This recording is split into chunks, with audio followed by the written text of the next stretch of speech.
Hey buds, Antiquated and Midas here. A very popular type of channel here on YouTube are what I like to call building channels. I call them that because that is what they do. Build something. From Michael Reeves to primitive technology, these channels enjoy large followings and are quite popular.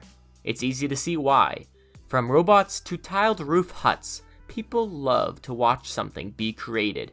It's why How It's Made is such a great show, and why its theme song became the background music of my entire childhood. Well, that end. For a building channel to stand out from the crowd, it needs to be seasoned with high production value, original topics, and a unique sense of humor, all to the right taste. Aussie taste. On today's episode of YTIL, I will be covering an Australian channel which, because of his uniqueness and amazing jokes, reminds me of Up Is Not Jump, whom I covered 3 episodes ago. That channel is Ididathing, who puts the Y in DIY. I'm Old and Gold, and this is YTIL, episode 6.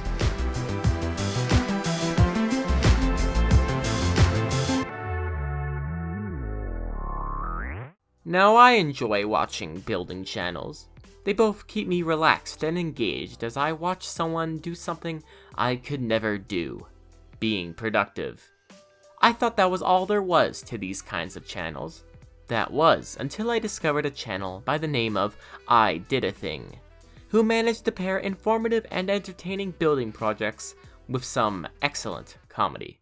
And the worst part about spiders is one of their favourite places to hide is in your shoes, which also happens to be my feet's favourite place to hide as well. It's hard to describe, but I would say his content is most similar to Up Is Not Jump and How To Basic. So if you like either of those guys, then I have some good news for you. What How To Basic is to cooking, Ididathing is to metalworking, woodworking, baking, bird training, house lizard keeping, crimes against nature, and of course, William beheading. Both kinds. He has quite the diverse catalog. Now Ididathing is Australian, a species native to Canadian ski resorts and their homeland of the Down Under. That fact tells you a lot about his content, because, as far as I can tell, Australian YouTubers all have a certain atmosphere about them. An atmosphere and absurd humor distinctly Aussie. No, the other one. Channels like Internet Historian, Fairbairn Films, and the aforementioned How To Basic, they all seem to have a few screws loose, in all the right ways. What I'm trying to say is that I really like Australian YouTuber humor, and Ididathing's videos are full of it, all the way to Cape York Tip top of Australia observation deck. Yeah. Now, all of his videos have a simple premise, to complete a project as described in the title. However, Ididathing accentuates that process with sudden slaps of unhinged wit and, dare I say, Aussie charm that makes the experience far more enjoyable than you ever expected. Whether it is visual or dialogue, every moment is filled to the brim with this wit and charm, which you wouldn't expect from the thumbnail and title.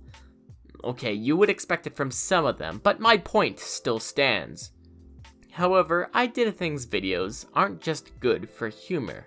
The projects he makes are both interesting and informative for those of us who would also like to build their very own steel-toed Crocs. No, seriously, I really want to have a pair. Who's your Croc dealer? Whether it is on the native froggy friends of Australia, or the correct and safe way to spill molten aluminum on the ground, Ididathing never disappoints. I can confidently say that I have learned more DIY techniques watching Ididathing than I ever learned from 5-minute crafts, the lying pricks. I really appreciate it when I learn something while laughing. You again. In summary, Ididathing is a great and unique building channel that is well suited to watch with the boys, or, because of current events, to watch by yourself in order to distract from the madness you can slowly feel take over your feeble mortal body. If you still don't know if Ididathing is for you, here are oh my... What was that?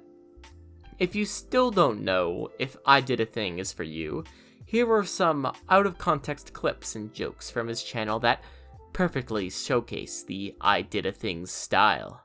When working with molten metals, it is super important to use the proper protective gear and to also make sure you cover up as much skin as possible. Molten metals will easily burn through any exposed skin. It's like you die a painful, wheezy death covered in hives after you touch the same doorknob as a stinky 6-year-old that ate a peanut butter and jam sandwich 2 hours earlier. There's absolutely nothing kinky about that. But it turns out chocolate flavoured E. coli is still bad for you. And I don't know if it was the gluten in my brain or because it was past my bread time, but I was in love. As building materials aren't really edible. Look at the leftover rust water and think yuck and throw it away. But you are wasting a miracle drink. And someone needs to invent something to prevent this, like some kind of arm sleeves that you can move down to the bottom of your arm whenever you're doing a dangerous task. Now, I have made a lot of very useful things in the past, like a banana guillotine, a tampon gun, and a book that throws cheese. But none of them have really ever caught on. If swelling occurred, it would cause the trigger to release, meaning the bell would ring, warning the wearer and anyone within hearing distance that a man with wood was present. And if 2 men's bells went off at the same time, everyone knew they better place their bets and pull up a chair, as things were going to get chaotic. You just watched a guy jack off a spoon for 30 seconds. Either way, go check him out. Link is in the description. This was YTIL episode 6 on the impeccable I Did a Thing. If you enjoyed this video, then consider subscribing for more. Also, follow me on Twitter